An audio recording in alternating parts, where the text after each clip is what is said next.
I will guide you through how to create Payoneer account. If you find this useful, then please consider subscribe and like the videos. The first step, you open your browser, then open the website payooner.com.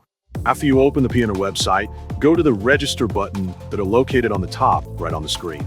After that, you'll be asked to enter some information, such as first name, last name, phone number, email. Make sure the email used is still active.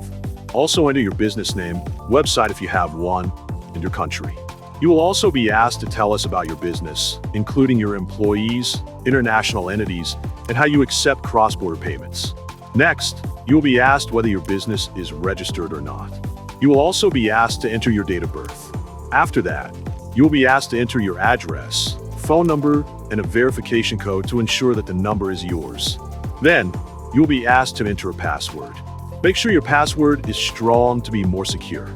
You will also be asked to enter a security question and ID type. After that, you will be asked to enter information related to your bank, such as bank country, currency, bank name, bank owner name, bank account number, and bank holder citizenship. After you submit, you're done. You can open the email to make sure it's done.